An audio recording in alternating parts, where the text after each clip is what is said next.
আসসালামু আলাইকুম আর রহমতুল্লাহি ওয়া বারাকাতুহু।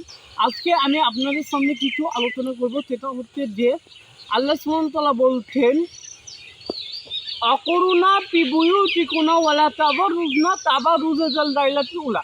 আল্লাহ রাব্বুল আলামিন বলছেন, তোমরা প্রাচীন জাইলাতের যুগের নারীদের মতো চলাফেরা করো না। মানে আইলামের জাইলাতের যুগের নারীদের মতো চলাফেরা করো না। এবার আইলামের যুগের নারীরা কীভাবে চলাফেরা করতো, সেরকমভাবে আল্লাহ সুবহানাহু ওয়া তাআলা আমাদেরকে চলাফেরা করতে মানা করছে। তাহলে বর্তমান সমাজে নারী আমাদের কাছে এত সম্মানযোগ্য হয় না। কারণ কি? প্রথম নম্বর, রাসূলুল্লাহ একটা হাদিসের মধ্যে বলছেন, মানে নারীদের একটা অধিকার হচ্ছে, যে অধিকার থেকে নারীরা সম্পূর্ণ বঞ্চিত হয়। নারীদের মূল্যায়ন কেমন সমাজে দেওয়া হয় না। তা কি বলবো, বলছি শোনেন। উম্মে আতিয়া রাদিয়াল্লাহু তাআলা বলছেন, রাসূলুল্লাহ সাল্লাল্লাহু আলাইহি ওয়াসাল্লাম তিনি আমাদেরকে ঈদুল আযহা ও ঈদুল ফিতরের দিন তিনি আমাদেরকে ঈদগাহে দিয়ে রওনা দিয়ে বাই করলেন। মানে তিনি আমাদের জন্য তিনি বাই করলেন। তিনি বললেন, কুমারী মেয়েদের প্রত্যেককে তিনি বাই করলেন। তারপর তিনি বললেন যে তুমি ঋতুবতী মহিলাদেরকেও তিনি যাতে বাধ্যতামূলক বলেছেন। তারপর তিনি কি বললেন? তারপর বললেন যে ঋতুবতী মহিলারা সলার থেকে দূরে থাকবে। মানে ভালোভাবে বুঝলেন, ঋতুবতী মহিলা তারা ঋতুবতী, তারা সলার থেকে দূরে থাকবে, কিন্তু তারা ঈদগাহে যাবে। তার ঈদগাহের যে দেওয়ার যে ফজিলত, যে কল্যাণ, সেই কল্যাণ যেন ঋতুবতী মহিলারা যেন না বঞ্চিত হয়। সেই কল্যাণ থেকে ঋতুবতী মহিলারা যেন না বঞ্চিত হয়, সেই কারণে রাসূলুল্লাহ সাল্লাল্লাহু আলাইহি ওয়াসাল্লাম সেখানে যাদেরকে দাঁতে বললেন, শুধু দাঁতে বললেন সেটা নয়, সম্মানিত উপস্থিতি, তারপর বাধ্যতামূলক করে দিয়েছেন। তারপর বলছেন যে ঋতুবতী মহিলারা যেন ওইখান থেকে কী করতে পারে, যেন কল্যাণটা অর্জন করতে পারে। সম্মানিত উপস্থিতি, প্রত্যেকটা জিনিস আগে আমাদেরকে বুঝতে হবে। তারপরে এই হাদিসের মধ্যে আমরা কী বুঝতেলাম? আমরা বুঝতেলাম প্রত্যেকটা নারীর জন্য ঈদগাহ যাওয়া বাধ্যতামূলক। আজকে আমাদের এই কল্যাণ থেকে নারীরা বঞ্চিত।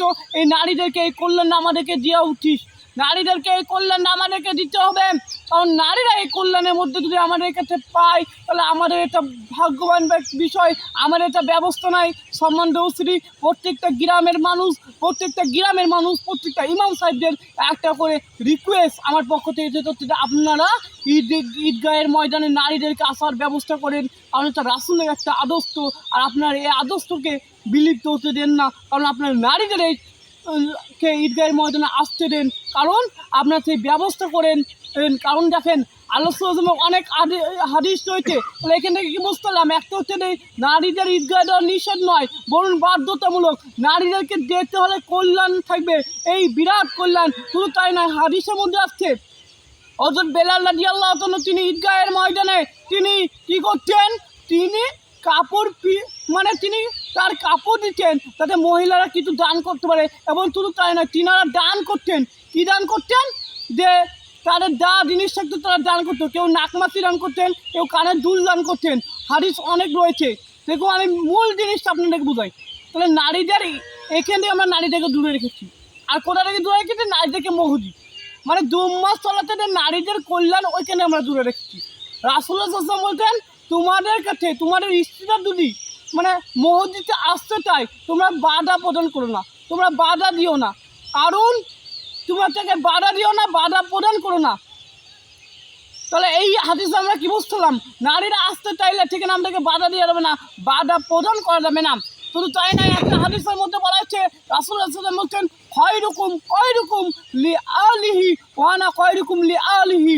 তোমাদের মধ্যে ওই ব্যক্তি শ্রেষ্ঠ, ওই ব্যক্তি উত্তম যে ব্যক্তি তার বউয়ের কাছে উত্তম, যে ব্যক্তি তার স্ত্রীর কাছে উত্তম। তারপর রাসূলুল্লাহ সাল্লাল্লাহু আলাইহি ওয়াসাল্লাম বলছে, আমি আমার বউয়ের কাছে উত্তম, আমি আমার স্ত্রীর কাছে উত্তম। তাহলে এখানে আমরা কি বুঝলাম? এক, আপনি যে স্ত্রীর কাছে থাকেন, যে স্ত্রীর কাছে আপনি ঘুমান, যে স্ত্রীর কাছে আপনি খান, যে স্ত্রীর কাছে আপনি বেড়ান, সেই স্ত্রীর কাছে আপনাকে উত্তম হতে হবে। সেই স্ত্রী আপনার রাস্তায় কী করেন না করেন, সেই স্ত্রী আপনার জন্য জানবে। দ্বিতীয়, আর আরেকটা হাদিস রয়েছে। হাদিসটা হচ্ছে কি? যে উসামা রাদিয়াল্লাহু তাআলা উসামা বিনত রাই রাদিয়াল্লাহু তাআলা আনিন নবী সাল্লাল্লাহু আলাইহি ওয়াসাল্লাম কল, মা তারাকতুকুম বাদি ফিতনাতা আযা আলা রিজালিনা মিনান নিসা।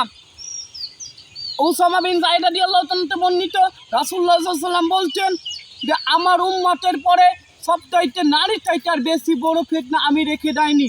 নারীর চাইতে আমি সবচাইতে বেশি বড় ফিতনা রেখে দেয়নি, এটাকে বলছে রাসূলুল্লাহ সাল্লাল্লাহু আলাইহি ওয়াসাল্লাম বলছেন। তো নারী ফিতনা থেকে আগে বাঁচতে হবে, নারী ফিতনা থেকে বাঁচতে রোজা করতে হবে, ব্যস্ত হচ্ছে নারীদেরকে মুখী করতে হবে, নারীদেরকে মসজিদে আসতে হবে।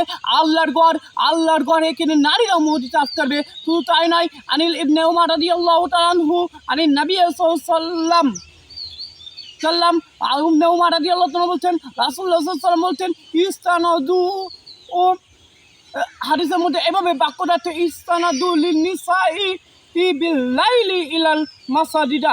মানে বলছেন ইবনে উমর রাদিয়াল্লাহু তাআলা থেকে বর্ণিত, রাসূলুল্লাহ সাল্লাল্লাহু আলাইহি ওয়াসাল্লাম বলছেন যে আল্লাহর বান্দীরা যদি তোমাদের স্ত্রীরা মানে তোমাদের নারীরা যদি কী করে, যদি এসব সালাতে আসছে তাই তোমরা তাদেরকে অনুমতি দিবে, তাহলে আমাদেরকে অনুমতি দিতে হবে, মসজিদমুখী করতে হবে। শুধু তাই নয়, আর একটা হাদিসের মধ্যে রয়েছে, এই হাদিসটা বলে আমি আমার বক্তব্য শেষ করবো। এই হাদিসটা হচ্ছে আন আব্দুল্লাহ ইবনে আমর রাদিয়াল্লাহু আনহু ক্বাল ক্বাল রাসূলুল্লাহ সাল্লাল্লাহু আলাইহি ওয়াসাল্লাম আর দুনিয়া কুল্লুহা মাতাউন ওয়া খায়রুদ মাতাইনা দুনিয়া মাররাতুন সলিয়ান। মাররাতুন সলিয়ান মানে হচ্ছে আব্দুল্লাহ ইবনে আমর রাদিয়াল্লাহু তাআলা হতে বর্ণিত, রাসূলুল্লাহ সাল্লাল্লাহু আলাইহি ওয়াসাল্লাম বলছেন দুনিয়া হতে সম্পদ, আর দুনিয়ার উত্তম সম্পদ হতে নেক পরেশগার একজন স্ত্রী, মানে নেক পরেশগার স্ত্রী। একটা প্রবাদ রয়েছে, পৃথিবীর শ্রেষ্ঠ শিক্ষক হতে মা, পৃথিবীর শ্রেষ্ঠ শিক্ষক হতে মা, সম্মানিত স্ত্রী। আর আরেকটা তিনি বলবেন, নারীদের কোনো বেস্ট ফ্রেন্ড হয় না, নারীদের কোনো বয়ফ্রেন্ড হয় না। এটা মনে রাখবেন। আপনার মেয়ে পার্কে রাখে, পার্কে গিয়ে কোন ছেলের সাথে ছবি তুলতে, কোন ছেলের সাথে ছবিতে হাত দিয়ে ছবি তুলতে, এগুলো নিষেধ। কারণ আজকের মতো আমি এখান থেকে শেষ করছি। সম্মানিত অবশ্যই আপনার মেয়ে পার্কে গেল, কোন ছেলের হাত ধরতে এরকম খোঁজ রাখবেন। কারণ আপনার নারীদেরকে মূল্যায়ন করব, নারীদেরকে আমরা মূল্যায়ন করবো। নারীদের কোনদিন বেস্ট ফ্রেন্ড হয় না, নারীদের তবে স্বামী আর স্ত্রী, নারীদের কোনো বয়ফ্রেন্ড হবে না। ইসলাম এগুলো হারাম করেছে। আমি আজকের মতো এখান থেকে শেষ করছি। আমি আর বক্তব্য আখির আলহামদুলিল্লাহ রাব্বিল আলামিন। আসসালামু আলাইকুম ওয়া রাহমাতুল্লাহি ওয়া বারাকাতুহু।